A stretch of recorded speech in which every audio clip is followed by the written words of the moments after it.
जय श्री हरि विष्णु। प्रिय भक्तों, आज आषाढ़ मास के शुक्ल पक्ष की द्वादशी तिथि है और आज देवशयनी एकादशी व्रत के पारण का दिन भी है। यानी कि जिन लोगों ने देवशयनी एकादशी का व्रत रखा था वे आज अपना व्रत का पारण करेंगे। आज का दिन बड़ा ही शुभ और मंगलकारी है।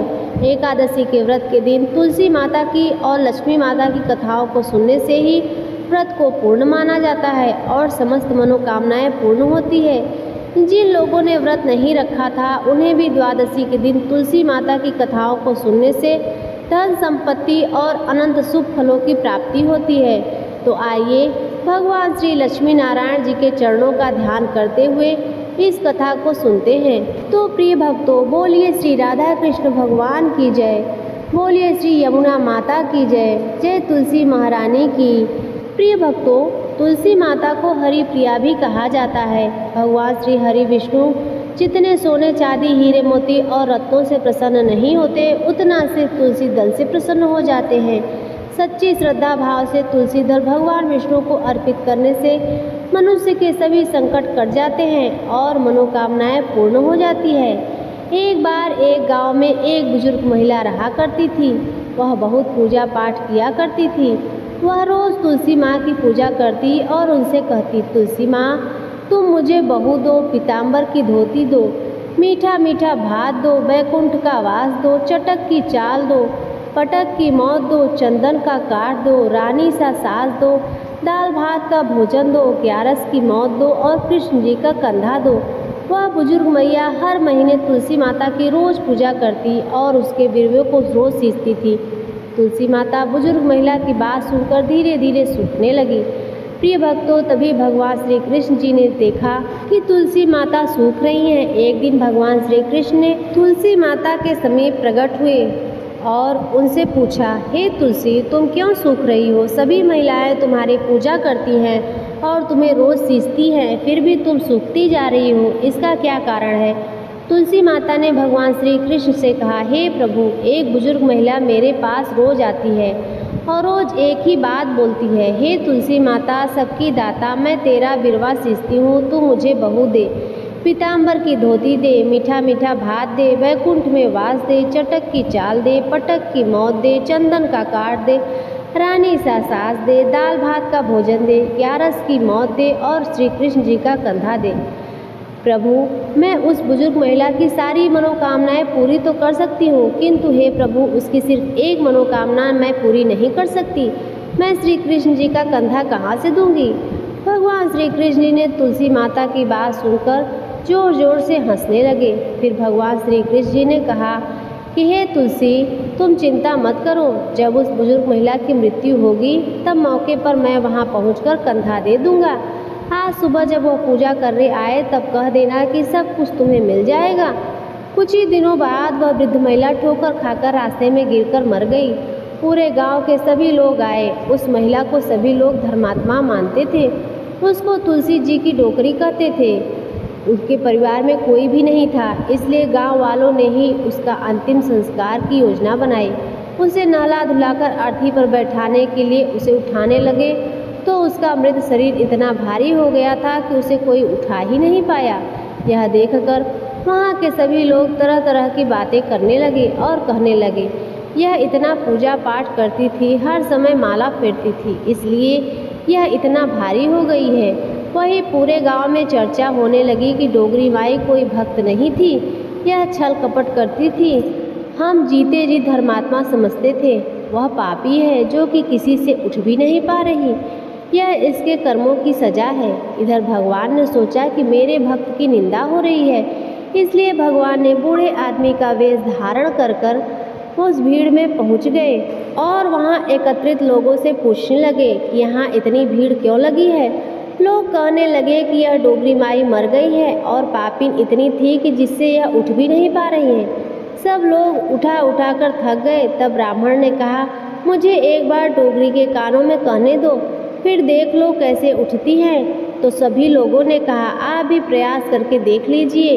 तब भगवान ने उस वृद्ध महिला के कानों में कहा, हे बुढ़िया माई, देखो मैं आ गया, तुम बिरवा सींच, मेरा मैं करूँ तेरा निस्तार। हे बुढ़िया माई, बहू ले, पोती ले, पोता ले, लड्डू ले, पीताम्बर ले, धोती ले, गहना ले, घी का घड़ा ले, मीठा मीठा खीर ले, पूरी ले, दाल भात का भोजन ले, धन दौलत ले, बेटा ले, पोता ले, काम ले, तुलसी जी का पत्ता ले, मुँह में गंगा जी का जल, ग्यारस को ले, चंदन का काठ ले, कृष्ण जी का कंधा ले। इतना सुनते ही वह बुढ़िया हल्की हो गई। भगवान बोले, आओ और इसको उठाओ। भगवान ने हाथ लगाया और बुढ़िया माई को डोगरी उठ गई। सबको बड़ा ही आश्चर्य हुआ। उसे खूब धूमधाम से ले जाया गया। भगवान ने उसे अपने कंधे पर ले गए। पूरे गांव में इसकी चर्चा होने लगी, जिससे उसकी मुक्ति हो गई और वह वैकुंठ में चली गई। सब लोग देखते रह गए। सभी लोगों ने देखा कि शमशान घाट तक तो ब्राह्मण साथ ही आया था, लेकिन अब वह दिखाई नहीं दे रहा। इससे लोगों को समझ में आया कि वह कोई और नहीं बल्कि स्वयं बूढ़े ब्राह्मण के रूप भगवान आए थे। तो भक्तों, प्रेम से बोलिए श्री राधा कृष्ण भगवान की जय, बोलिए श्री तुलसी शालिग्राम भगवान की जय। प्रिय भक्तों, आइए तुलसी माता की दूसरी कथा को श्रवण करते हैं। इस कथा को सुनने से एकादशी के व्रत का संपूर्ण फल मिल जाता है। एक कुटुंब में ननद और भाभी साथ रहती थी। ननद का विवाह अभी नहीं हुआ था। वह तुलसी के पौधे की खूब सेवा करती, लेकिन उसकी भाभी को यह सब बिल्कुल भी पसंद नहीं था। जब कभी उसकी भाभी को अत्यधिक क्रोध आता, तब वह उसे ताना देते हुए कहती कि जब तुम्हारा विवाह होगा तो मैं तुलसी ही बारातियों को खाने को दूंगी, तुम्हारे दहेज में तुलसी ही दूंगी। कुछ समय बीत जाने पर ननद का विवाह पक्का हुआ।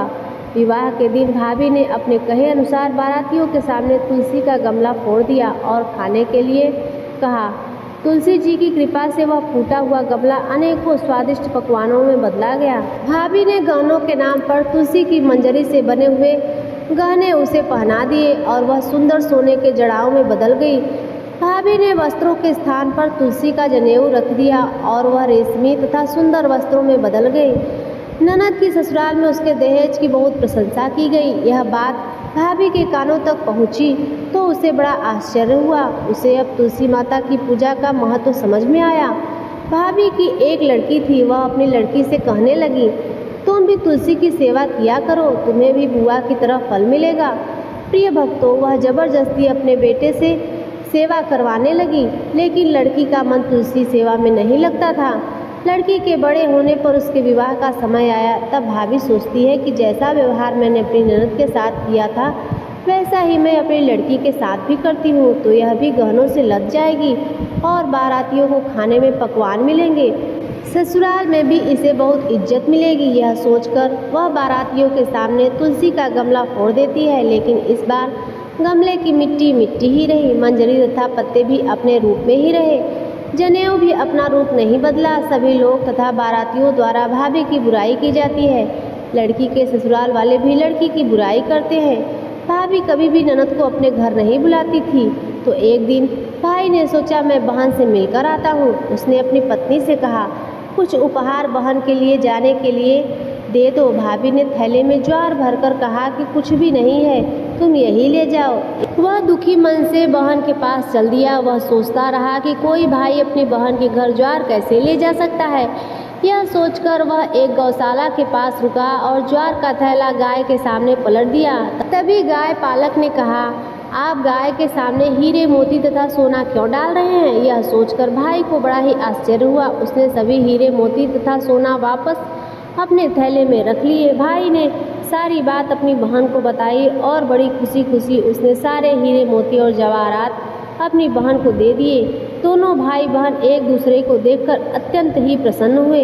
हे तुलसी माता, जैसी कृपा आपने ननद पर की, ऐसी कृपा सभी भक्तों पर करना। बोलिए श्री तुलसी शालिग्राम भगवान की जय। प्रिय भक्तों, आज की कथा आपको कैसी लगी कमेंट बॉक्स में ज़रूर बताएं। चैनल पर पहली बार आए हो तो सब्सक्राइब कर लें और वीडियो को लाइक करना न भूलें।